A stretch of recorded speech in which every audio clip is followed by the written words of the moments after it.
Todos receberam presentes, menos eu. Mamãe riu. Esquecemos de te dar o seu. Esperavam que eu começasse a chorar? Eu sorri. Tudo bem. Olhem o que eu me dei de presente. A sala ficou em silêncio ao verem. Meu nome é Leia Kim. Tenho 31 anos e há 5 anos, deixei Seattle sem olhar para trás. Trabalhava como desenvolvedora back em uma empresa de cibersegurança que tinha contratos com grandes bancos e agências do governo. Não apenas era boa no que fazia, eu era indispensável. Resolvia problemas que outras equipes nem sabiam descrever. Mas fora do trabalho, era como se eu não existisse. Pelo menos para minha família. Não nos falávamos desde 2016. Por isso, quando meu celular vibrou numa quarta-feira tranquila de outubro de 2023, fiquei surpresa ao ver o nome da minha prima Raquel. Ela era a única que tinha meu número novo. Leia disse com voz suave, seus pais estão tentando entrar em contato com você. Querem que você volte para casa no Natal. Sentei devagar na beira da cama do meu pequeno apartamento no Brooklyn. Agora, perguntei. Depois de todos esses anos? Eles têm perguntado por você, disse Raquel. Parece que dessa vez é sério. Desliguei e fiquei olhando para a parede. Não pensava na minha família há meses. Anos, na verdade. Mas as memórias voltaram rápido. Sempre fui a estranha, nunca a favorita. Lembrei de quando tinha 13 anos, sentada numa cadeira de escritório gelada, com os joelhos no peito, enquanto o Dr. Patel, meu psicólogo da infância, dizia claramente: os problemas da Leia não vêm do isolamento, vêm de ser ignorada. Minha mãe bufou, amamos nossos filhos igualmente. Mas eu sabia que era mentira. Meu irmão mais velho, Dylan, era o encantador capitão do time de futebol, presidente do Grêmio Estudantil, o menino de ouro. Ganharam um carro para ele aos 16. Eu ganhei um suéter usado que ainda cheirava a outra pessoa. Mesmo no Natal, os presentes do Dylan brilhavam sob a árvore. Os meus pareciam comprados na última hora. Mas este ano finalmente estavam me chamando de volta, e não faziam ideia de quem eu havia me tornado. As reuniões de família sempre foram um pesadelo. Dylan roubava a cena. Carismático, barulhento e encantador. Eu me apagava no fundo, como mais um móvel da sala. Ninguém percebia. Foi aí que descobri a programação. Tudo começou com um panfleto velho preso no quadro de avisos da escola. Clube de Introdução à Computação.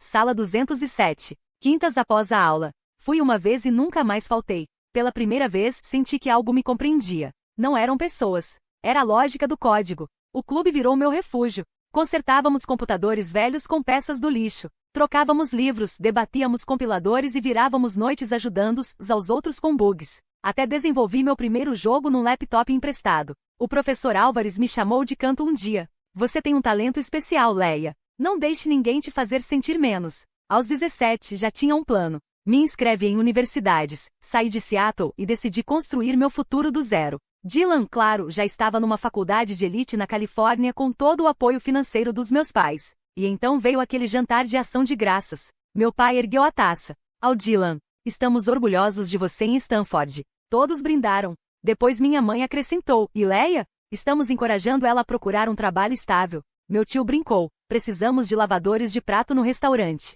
A mesa inteira caiu na risada, inclusive meus pais. Eu não ri. O que eles não sabiam é que eu já tinha sido aceita com bolsa integral em um programa de tecnologia de ponta em Nova York. Matrícula, moradia e até um auxílio mensal, tudo pago. Fiz minhas malas em silêncio e me mudei para um dormitório em Manhattan. Trabalhei como garçonete meio período, me formei com honras e consegui o emprego dos sonhos numa firma da cidade. Cibersegurança. Antes mesmo da tinta secar no diploma. 4 anos depois, liderei uma integração multimilionária para um banco global. O bônus foi suficiente para comprar um imóvel. Então liguei para uma imobiliária. Em poucos dias encontrei o apartamento ideal em Fort Greene. 2 quartos, cozinha moderna, tijolos aparentes, perto do parque. Aos 31, oficialmente era dona do meu próprio lar. 2 semanas antes do Natal, fiz uma pequena reunião para comemorar. Só meus amigos de verdade, os que me viram virar noites chorando por causa de erros no código e mesmo assim seguir em frente. Sentamos em almofadas no chão, comendo comida tailandesa e bebendo vinho barato,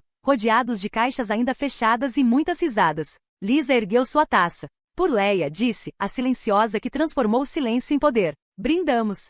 Sorri, mas havia um pensamento que não me deixava. Em uma semana eu voltaria para casa. Mas dessa vez não voltava como a garota invisível. Dessa vez voltava como alguém que sabia o próprio valor. Na semana anterior ao Natal, tirei alguns dias de folga do trabalho. Empacotei presentes simples, mas escolhidos com intenção, e dirigi por 6 horas até meu velho bairro no norte de Seattle. A casa não tinha envelhecido bem. Tinta desbotada, arbustos sem poda, uma luz da varanda que piscava como uma lembrança moribunda. Toquei a campainha com as mãos trêmulas. Ouvi passos e então a porta se abriu com um rangido. Leia, minha mãe pescou. Uau, é você mesmo. Me deu um abraço breve e tenso. Você está diferente. Lá dentro, o cheiro me atingiu. Madeira velha, ar parado. E aquela eterna tigela de potorri seco. A sala estava cheia. As conversas cessaram no instante em que entrei. Todos os rostos viraram ao mesmo tempo, como se eu fosse um ruído inesperado em uma música que já tocava há anos sem pausas. O som de talheres batendo em porcelana, risos abafados e pequenas conversas morreu. Eu fiquei ali parada com minha jaqueta ainda nos ombros, sentindo o calor artificial da casa se chocar contra o frio que havia me seguido do lado de fora. Leia, disse alguém exageradamente animado. Era Dylan, claro. Surgiu do sofá com aquele sorriso de sempre, o mesmo que usava para convencer professores a mudarem uma nota ou para sair de enrascadas quando adolescente. Agora mais velho, ele ainda carregava aquele brilho de confiança que só os filhos adorados conseguem cultivar a vida inteira sem esforço.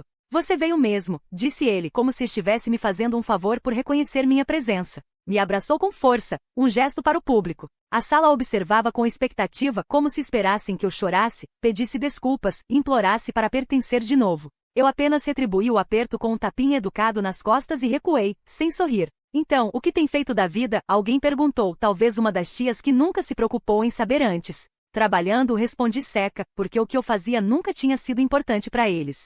Se eu dissesse que havia apagado incêndios em bancos internacionais, que blindava sistemas contra ameaças cibernéticas que eles não conseguiriam nem pronunciar, só ouviriam como quem assiste um documentário sobre o fundo do mar. Curioso, mas irrelevante. Ah, que bom, respondeu ela, forçando simpatia. Importante manter a cabeça ocupada. Como se meu trabalho fosse um hobby para não enlouquecer, e não o que havia construído com cada pedaço de mim, com cada noite em claro, com cada humilhação engolida em silêncio. A ceia já estava posta.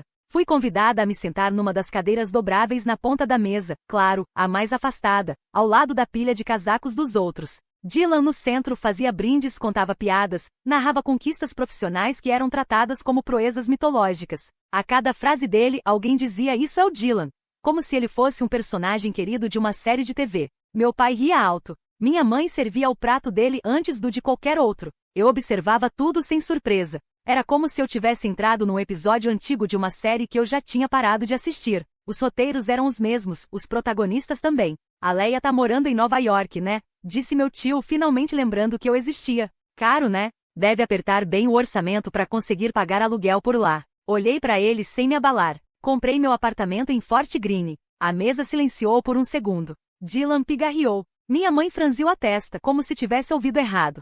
Comprou? Ela repetiu. Sim. 2 quartos. Vista pro parque. Cozinha aberta. Todo meu. Uau, disse meu pai, como se eu tivesse anunciado que ganhei um ingresso de loteria. E conseguiu isso sozinha? Sim, respondi com a voz firme. Raquel me olhava com um brilho discreto nos olhos. Talvez fosse a única ali que realmente entendia o que eu estava dizendo. Ela sabia das ligações não retornadas, das cartas ignoradas, dos natais passados sozinha. A Leia sempre foi boa com computador, né? Disse minha avó, tentando suavizar o clima. Boa não, corrigi. Sou excelente. Eu não queria mais me apagar para deixar os outros confortáveis. Não dessa vez. Ainda bem que voltou, disse minha mãe com aquele tom passivo-agressivo que conheço desde criança. Quem sabe agora você não encontra um caminho mais estável? Quase ri. Depois de tudo, ainda acreditavam que minha ausência era um desvio temporário, um erro de rota que eu agora corrigia ao retornar ao ninho, como se o mundo tivesse parado aqui e eu estivesse perdida em minhas tentativas de me encontrar. O que é mais estável que a independência financeira total? Perguntei. Ah, mas a estabilidade também tem a ver com família, né? Respondeu ela. Família. Essa palavra caiu como chumbo em cima da mesa. A mesma família que me ridicularizou quando eu disse que queria trabalhar com tecnologia? A mesma que me deu um suéter usado no meu aniversário enquanto dava um carro novo pro Dylan? A mesma que riu quando sugeriram que eu lavasse pratos? Meu pai suspirou. Você sempre foi sensível demais. Não, respondi, encarando ele direto. Eu só aprendi a não tolerar mais ser invisível. Levantei-me da mesa. Meu prato continuava intocado. A comida tinha gosto de passado, e eu estava faminta pelo futuro. Vim aqui porque pensei que talvez com o tempo vocês tivessem mudado, que a distância poderia ter aberto algum espaço para empatia. Mas vejo que o script é o mesmo. Só queriam que eu voltasse para encaixar de novo onde sempre estive, no canto em silêncio. Meu irmão finalmente se manifestou. Você tá fazendo uma tempestade. Você sempre foi a tempestade, Dylan. Eu só aprendi a navegar sozinha. Peguei minha bolsa. Não precisava daquele presente que tinham esquecido de me dar. Eu havia me dado o maior presente possível: liberdade, identidade. voz, e agora com as chaves do meu lar no bolso e a certeza de quem eu era, não precisava provar nada para ninguém. Atrás de mim, o som da sala voltava à sua programação normal, murmúrios, cutucões constrangidos, justificativas abafadas. Eles continuariam ali, presos naquele mundo onde Dylan brilhava e eu era só um erro de sistema. Mas eu não era mais parte daquele sistema. Saí sem olhar para trás. Pela segunda vez. E dessa vez com a alma leve. No carro com o motor ainda desligado, fiquei olhando meu reflexo escuro no vidro do retrovisor. Me vi como uma mulher inteira e ao mesmo tempo como a menina que um dia implorou para que alguém, qualquer um naquela casa, a notasse de verdade. A menina que saiu pela porta dos fundos com uma mala nas costas e o coração em carne viva. Eu respirei fundo, mas o ar parecia amargo, como se a visita tivesse deixado fuligem grudada dentro de mim. Mas o que me corroía não era só o passado. Era o presente. Era a audácia deles de me chamarem depois de anos de silêncio, como se nada tivesse acontecido. Como se tudo o que fizeram, ou deixaram de fazer, tivesse evaporado. Como se eu devesse gratidão por uma ceia morna e comentários venenosos embrulhados em papel de sarcasmo. E por quê? Porque agora que eu era alguém, valia a pena me ter por perto. Liguei o carro. Dirigi sem rumo por uns 20 minutos, até parar no estacionamento de uma farmácia 24 horas. Sentei ali com as mãos no volante e deixei tudo ferver. A forma como minha mãe disse que eu tinha mudado, como se não pudesse aceitar que eu tinha crescido. O olhar do meu pai, sempre entediado quando eu falava. O sorriso de Dylan, aquele sorriso que sempre serviu como passe livre para tudo, e que agora parecia zombar da minha presença, como se dissesse, você voltou, e vai voltar ao seu lugar. Mas não. No dia seguinte voltei. Estacionei na rua. Não entrei com flores. Não entrei com desculpas. Entrei com meus próprios pés, com o rosto firme, sem abaixar a cabeça. Leia, minha mãe apareceu no corredor, franzindo o senho. Você voltou? Voltei para deixar algumas coisas claras. Eles estavam todos ali, ainda de ressaca emocional do Natal da noite anterior. Meu pai no sofá, Dylan na poltrona, com uma xícara de café na mão como se fosse rei em seu trono. Eu quero que vocês escutem, comecei, sem pedir licença. Sem interromper. Sem minimizar. Sem rir. Leia, não precisa. Precisa sim, cortei. Porque eu cresci engolindo cada migalha de atenção que me davam como se fosse um banquete. E agora, depois de tudo, vocês acham que podem me chamar pra cá, jogar um prato na minha frente e fingir que sou parte dessa família? Ninguém respondeu. Meu pai cruzou os braços. Minha mãe piscava com uma calma irritante. Dylan soltou um suspiro. Vocês não sabem o que é viver invisível numa casa cheia. O que é tentar, ano após ano, impressionar alguém que nem sequer nota que você entrou no cômodo. Enquanto isso, Dylan só precisava existir para receber tudo. Carro, orgulho, brindes, sorrisos. E eu ganhava olhares impacientes, perguntas vazias e, se muito, um parabéns murmurado 2 dias depois do meu aniversário. Minha voz subia, mas eu não recuava. Pela primeira vez, não me importava em parecer muito emocional. Cansei de me podar para caber no espaço mínimo que me deram. E quando decidi sair daqui, ninguém me segurou. Ninguém disse, boa sorte, Leia. Ninguém perguntou se eu precisava de ajuda. Eu me virei. Trabalhei horas seguidas, fiz comida com moedinhas, chorei em banheiros de bibliotecas públicas porque não tinha onde ficar. E mesmo assim vocês não ligaram. Nem uma mensagem em 5 anos. 5. Você que se afastou, murmurou minha mãe. Porque se eu não saísse, eu morria. Morria aqui dentro. Morria por dentro. Cada comentário, cada piada, cada silêncio foi me apagando aos poucos. Vocês só me chamaram agora porque ouviram falar que eu dei certo. Vocês acham que sucesso apaga trauma? Que dinheiro substitui a dignidade que nunca me deram? Dylan se levantou. Você tá exagerando, Leia. Não. Você só não suporta que o centro da atenção não seja mais você, porque agora eu não preciso mais implorar por espaço. Eu ocupo espaço. Eu não vim aqui para me encaixar. Eu vim para mostrar que nunca mais vou aceitar menos do que mereço. Eles pareciam menores agora. Todos, minúsculos em seus próprios mundos estreitos e confortáveis. E antes que alguém diga que a porta está sempre aberta, vou avisar, eu não vou mais entrar por ela como antes. Se quiserem me ter por perto, terão que me reconhecer, me respeitar, me ouvir. E principalmente me pedir desculpas. Não por educação, mas porque no fundo vocês sabem. Minha mãe estava com os olhos marejados. Mas eu não me derreti. Eu conhecia aquele truque. A lágrima que surge quando já não se pode controlar a narrativa. Meu pai nem olhava nos meus olhos. Dylan parecia pronto para sair andando. Vocês me perderam quando riram de mim naquela ceia. Quando riram de novo ontem. Quando me olharam com surpresa porque comprei uma casa como se fosse milagre alguém como eu ter vencido. Fui até a porta. Vocês me perderam. E talvez nem percebam ainda. Fechei atrás de mim sem bater. Sem drama. Sem olhar para trás. No carro, o silêncio era outro. Um silêncio que não doía. Um silêncio que era meu. E dessa vez eu dirigia sem planos de voltar. Voltei para Brooklyn numa madrugada silenciosa. As ruas vazias me abraçaram como velhas amigas. A cidade, mesmo no escuro, parecia viva de um jeito que minha antiga casa jamais foi. Quando entrei no meu apartamento, as caixas ainda estavam empilhadas nos cantos, como se estivessem me esperando para respirar fundo. Joguei a bolsa no sofá, tirei os sapatos e fui até a cozinha pegar um copo d'água. Encostei na bancada de mármore que comprei com o meu bônus anual e fiquei ali parada, em pé, sem conseguir me mover. Não chorei. Eu estava além do choro. Era uma fúria quieta, uma revolta enraizada que não vinha com lágrimas, mas com clareza. Uma lucidez cruel. Minha família não me amava. Não do jeito que uma filha merece ser amada. Eles amavam a ideia do que eu poderia ter sido se tivesse seguido o roteiro deles. A filha silenciosa, educada, submissa. Talvez uma professora de escola local ou uma funcionária pública que volta para casa todo dia às 5 com uma sacola de compras e nenhuma ambição. Uma sombra funcional do que eles entendem como normal. Mas eu desobedeci. Eu cresci demais, fui longe demais, ganhei demais.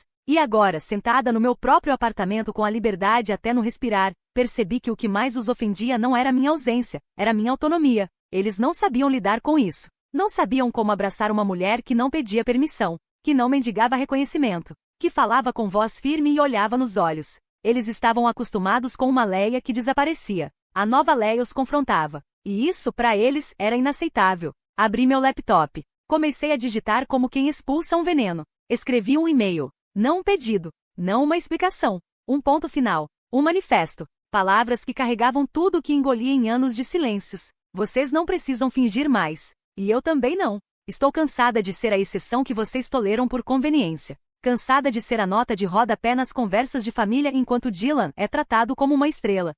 Cresci sem ouvir um "estamos orgulhosos de você" que não fosse seguido por um "mas". Fiz tudo sem vocês. Conquistei tudo longe de vocês. E não quero mais a falsa ideia de família que vocês vendem em volta da mesa de jantar, enquanto riem das minhas dores, minimizam minhas conquistas e fingem que somos iguais. Não somos. E eu me reconstruí sem vocês. E essa reconstrução tem um preço: distância. Não quero mais voltar, nem ser chamada, nem lembrada apenas quando for conveniente. Vocês me perderam porque nunca tentaram me ter de verdade. Leia. Enviei. Fechei o laptop. E com o clique da tampa se encerrando, foi como se algo dentro de mim se libertasse. Uma corrente antiga, invisível, se partia ali. Nos dias que seguiram, não recebi resposta. Nem da minha mãe, nem do meu pai, nem de Dylan. Claro que não. Eles nunca souberam lidar com quem quebra o script. Mas também não senti falta. Pela primeira vez, percebi que o silêncio deles era mais confortável do que a atenção condicionada que sempre ofereceram. No trabalho, eu voltei com mais força do que nunca. Era como se tudo que me segurava antes tivesse sumido. Liderava reuniões com confiança brutal. Fechava contratos como quem fecha portas, com firmeza, sem arrependimento. E quando a diretoria ofereceu um cargo executivo, aceitei sem pestanejar. Não porque queria provar algo para eles, mas porque finalmente eu estava vivendo por mim. Passei a construir uma nova rede. Amizades reais. Gente que me admirava pelo que sou, não pelo que eu representava em comparação a um irmão dourado. Gente que sabia que minha ausência de infância não era esquisitice, era sobrevivência.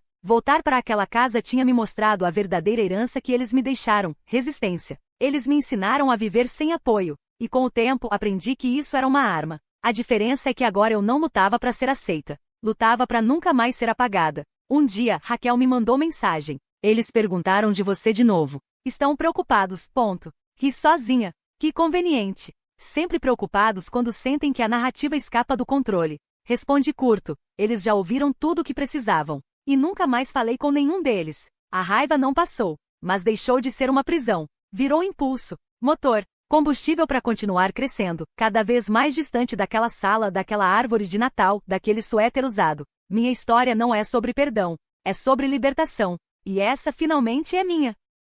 A notícia chegou por Raquel de novo. Sempre ela, o fio de ligação que ainda restava, talvez porque tivesse visto demais e falado de menos. Me mandou uma mensagem seca, sem rodeios. Seu pai teve um infarto. Está internado no St. Joseph. Estável. Mas, sério, li a mensagem parada no meio do metrô, entre uma estação e outra. O vagão estava cheio, mas parecia que o mundo parou só para eu respirar aquela frase. Meus dedos congelaram. O celular continuava na minha mão, mas era como se pesasse uma tonelada. Me sentei no banco duro da estação seguinte. Estável. Mas sério. Podia ter ignorado. Apagado a mensagem. Me afundado no trabalho, fingido que não vi. Mas algo dentro de mim, algo que eu não sabia se era culpa, raiva ou pura curiosidade mórbida, me empurrou de volta. Peguei o primeiro voo para Seattle naquela noite. No caminho até o hospital, a cidade me pareceu ainda menor. Menor do que eu lembrava, sufocante. As ruas pareciam apertadas, os prédios desbotados. Era como revisitar o palco de um trauma que só você lembra em detalhes.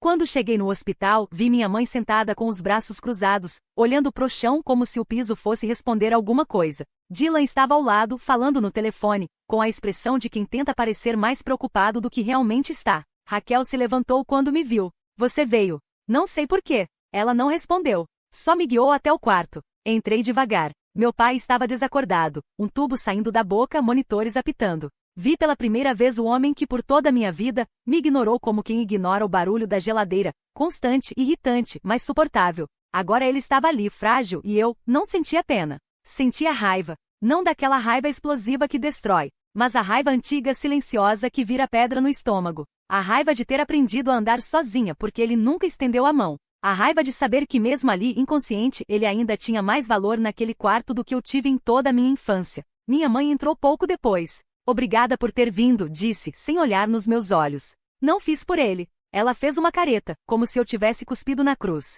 Ele é seu pai, Leia. E eu sou sua filha. Mas isso nunca significou nada para vocês, né? Ela ficou em silêncio. O som dos monitores parecia ecoar entre nós. Vocês querem que eu sinta alguma coisa. Que me comova, que me parta ao meio porque esse homem pode morrer. Mas vocês não choraram por mim quando eu fui embora. Não sofreram. Não se importaram. Ela abriu a boca, mas eu levantei a mão. Durante anos, vocês me deixaram afundar em silêncio. Dylan fazia merda e ganhava prêmio. Eu trazia boletins impecáveis e ouvia, poderia se esforçar mais. Eu aprendi a esconder conquistas, porque sabia que ia doer mais saber que vocês não ligavam. Ela sentou-se, derrotada. Pela primeira vez, não rebateu. Talvez porque soubesse que não havia mais como reescrever o que fizeram. Ou talvez só porque estava cansada de fingir. Vocês me chamaram aqui como se eu ainda fizesse parte disso. Mas eu não faço. Eu vim porque queria ver com os meus próprios olhos o que acontece quando tudo desaba. Queria ver o império de vocês ruir. Ver Dylan engolindo a própria importância. Ver você, mãe, sem saber o que fazer agora que não pode mais usar meu pai como escudo.